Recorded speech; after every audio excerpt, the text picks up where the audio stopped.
All right, let's jump into another deep dive. Ooh, deep dive time. Today, we're diving into the world of Tom Holland, Tom Holland. Interesting. but not Spider-Man this time. Okay, not the action hero stuff. No, we're going way deeper than that. I like it. Going We're deeper. talking mental health, resilience, finding yourself. All the good stuff. Yeah, The real stuff. exactly, all that real stuff. Yeah. And All right, so where are we getting all this juicy insight from? so all this comes from, get this, a Jay Shetty podcast interview. Oh, okay. Jay Shetty, good choice. He always gets people to open up. He does. Tom really opened up. It's fascinating. So spill the tea. What stood out to you the most? Honestly, Yeah. I was blown away by how candid Tom was. Yeah, he doesn't hold back, does he? Not at all. Like, nothing seemed off limits. I respect that. It's refreshing to hear that kind of honesty. It is, especially from someone in his position. Right, with all the fame and the pressure and everything. Exactly. But you know what really got me? The way he ties his upbringing to his current mindset.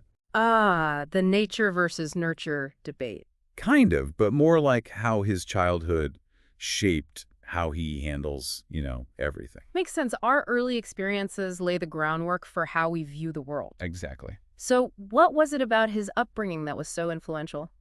Well, for starters, his dad's a comedian. Ah, that's interesting. Not your typical Hollywood upbringing. Definitely not. And Tom talks about how that shaped his perspective on success and failure, like not taking himself too seriously. Gotta have a sense of humor in this business, I guess. For sure. And he told this great story about a game they used to play called golf goals. Golf goals.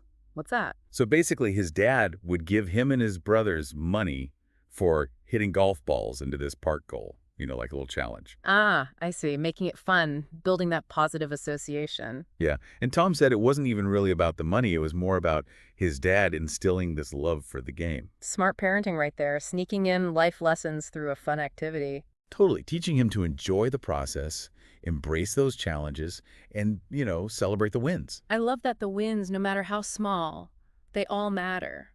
They do. And it all circles back to building resilience. Oh, absolutely. Those early experiences really can shape how we handle challenges throughout life.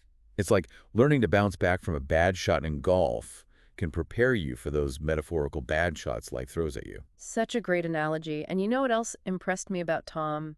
His approach to mental health. Yeah, he's super proactive about it, very open about his struggles. Like that whole thing with him deleting Instagram, remember? Oh, yeah, that was huge. Huge statement, especially for someone with his massive online presence. He talked about feeling addicted to this false version of himself online. It's so easy to get caught up in that, presenting this perfect image. Totally. And he was like, I need to step back, reconnect with my real self. Makes you think, doesn't it? It does, about the pressure to portray this perfect life, on social media.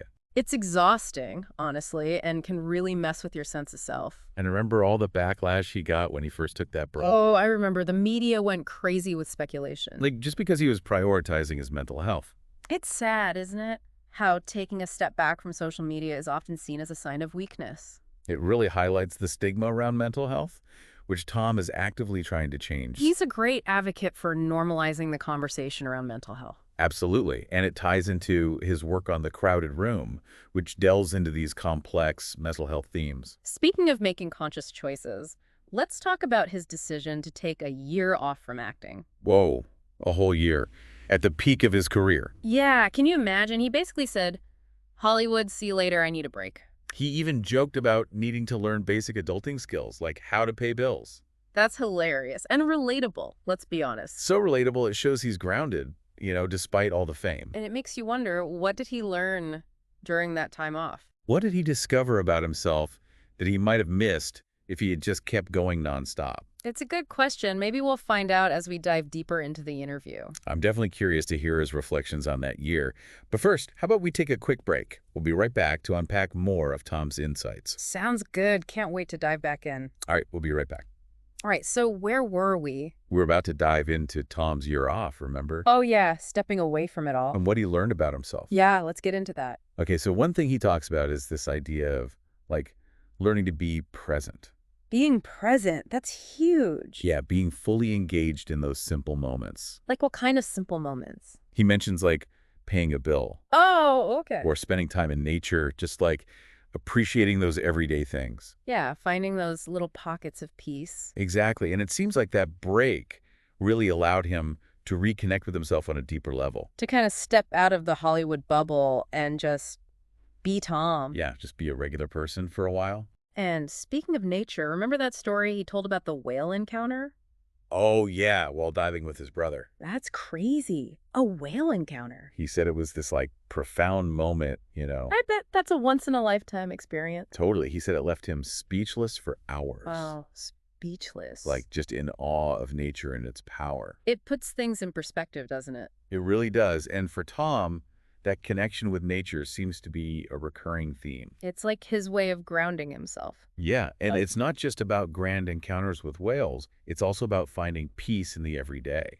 Like through his love for golf, right? Exactly. Golf is his thing, you know. I can see that. It's a very zen sport, in a way. It's challenging, requires focus, takes you out into nature. And remember that funny story he told about replacing his golf clubs? Oh, because of his temper on the course.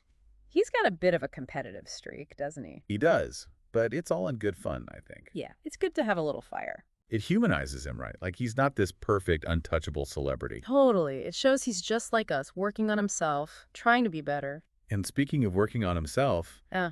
we got to talk about his journey to sobriety. Oh, yeah, he was super open about that. Like, brutally honest. It's inspiring to hear him talk about it so candidly. It really is. So he starts with this dry January, you know? Okay, dry January, that's how a lot of people start. Yeah, like a little challenge. And for Tom, it ends up changing his whole relationship with alcohol.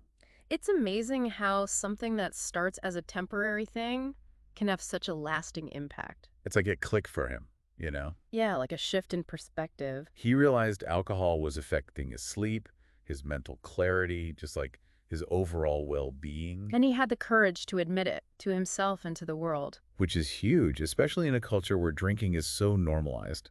It's like he was giving himself permission to break free from those expectations. And what's even more inspiring is that he says he feels so much better now. Physically and mentally. Yeah, like he's never felt better. It's amazing. It makes you wonder what other positive changes are possible when we confront those habits that are holding us back. It's a powerful reminder that seeking healthier coping mechanisms can be truly transformative. And it's not just about giving something up. It's about what you gain in return, right? Exactly. Like better sleep, improved focus, a sense of control over your own life. Speaking of control, have you noticed how intentional Tom seems to be about his decision-making? Like there's this real thoughtfulness to his approach. Yeah, I was just thinking about that. Like, he's not just winging it. He has a process. He does, and it's actually pretty fascinating. Oh, tell me more. So he talks about these different modes of existence that influence our choices, something he learned during his time, get this, living as a monk. Oh, hold on. Living as a monk. That's a new one. He doesn't go into detail, but it's clear that experience had a profound impact on his worldview. Yeah, sounds like it. But like, what are these modes? Okay, so he describes 3 modes: ignorance, passion, and goodness. Ignorance, passion, goodness. Okay. They basically represent different states of mind that influence our actions and ultimately the decisions we make. Okay, I'm intrigued, but I need an example. Like, how do these modes play out in real life? All right, so imagine someone making a decision out of fear or insecurity. That's ignorance. Ignorance, got it. Or someone driven solely by chasing rewards or validation. That's passion. Passion. Okay, makes sense. And then there's goodness. Okay, so it's goodness. Goodness is like being in alignment with your values, feeling at peace with your decision. Like, it just feels right. Exactly. It's not about forcing things, but rather allowing them to unfold naturally. Guided by a deeper sense of purpose. Yeah, exactly. It's like a gut feeling, but also like a deep knowing. So it's not just about logic and reason. There's an intuitive element to it. Definitely. And while Tom acknowledges that gut feeling, he also emphasizes strategic thinking. Especially when it comes to business decisions. Right. And he even has this 3-step process he uses: energy, strategy, and finances. Energy, strategy, finances. Okay, break it down for me. So first, he checks his energy. Like, does he feel aligned with the person or opportunity? Like a vibe check. You could say that. And if the energy's good, then what? Then he moves on to strategy, thinking about the practical stuff, the long-term goals. Okay, strategy check. And then what's the last thing he considers? Finances, of course, but it's interesting that it's the last thing. So it's not all about the money for him. It seems like he prioritizes alignment and purpose over just financial gain. That's pretty cool, actually. It is, and it reminds me of something else he mentioned about his mom. His mom. What about her? He said she has this incredible ability to judge character. Like, she can just sense people's energy. Exactly, and she's often right about whether someone will be a good fit for the family. It's like Tom inherited that intuitive sense from her. Maybe he did.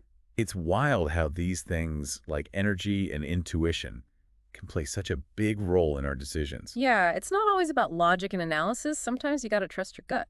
And speaking of trusting your gut, I think it's time to move on to Tom's evolving perspective on success. I'm curious to hear his thoughts on that, especially given his, extraordinary success in Hollywood. Yeah, like what has he learned about what truly matters? What brings lasting fulfillment? I think that's something we can all relate to.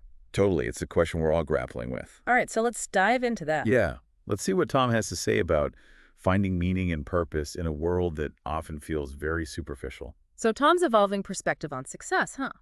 Yeah, it's easy to assume that someone like him, with all the fame and fortune, has it all figured out. Right, like he's reached the pinnacle of success. But what really struck me was his honesty about still being on that journey of self-discovery. Yeah, he's not afraid to admit he's still figuring things out. He's asking those big questions, What does success really mean? What brings true fulfillment? It's refreshing to hear that from someone in his position, that he's not just caught up in the Hollywood hype. And he's not just talking about it. He's actively putting those reflections into practice. Like, how so? Well, remember his decision to take that year off from acting. Oh, yeah, that was a big one. It wasn't just about recharging. It was about stepping back from the craziness of Hollywood to gain some perspective. To figure out what really mattered to him outside of all the fame and success. Exactly. And you can see that shift in his recent projects, like The Crowded Room. It's like he's choosing roles that challenge him creatively and allow him to explore deeper themes. Instead of just chasing the next big blockbuster. Which is admirable. Not many people would have the courage to do that. It's about finding that intersection of passion, purpose, and impact. That's the sweet spot right there. And speaking of passion, we got to talk about his love for golf. His grounding force. It's more than just a hobby for him. It's like a source of peace and balance. And a test of his patience. Remember that story about the golf clubs? Oh, yeah, the temper tantrum on the course. Hey, we all have our moments. It shows he's human, Yeah. He's working on himself just like the rest of us. That's all about growth, right? And it highlights the importance of having those activities that bring us joy, challenge us, and help us stay grounded. So, if we had to distill Tom's insights into a few key takeaways, what would you say those are? Well, first and foremost, prioritizing mental well-being, that's huge. He's a big advocate for breaking the stigma around mental health, for seeking support. And not just talking about it, but taking action. Like deleting Instagram. Exactly, setting boundaries to protect his mental space. And then there's his emphasis on making conscious choices, choices that align with his values. Yeah, he's not afraid to say no to things that don't feel right, even if they seem like amazing opportunities. He's not letting external pressures dictate his path. And it all ties into his evolving definition of success, which seems to be less about external validation and more about personal fulfillment. About making a positive impact on the world. It's inspiring to see someone like him redefine what it means to make it in a way that prioritizes well-being and purpose. It's a good reminder for all of us, really. So for all you deep divers out there, what resonated with you most from Tom's interview? What insight will you carry with you? It's a question worth pondering. And if you're looking for further inspiration, we highly recommend checking out The Crowded Room and exploring more of Jay Shetty's insightful conversations. Until next time, keep diving deep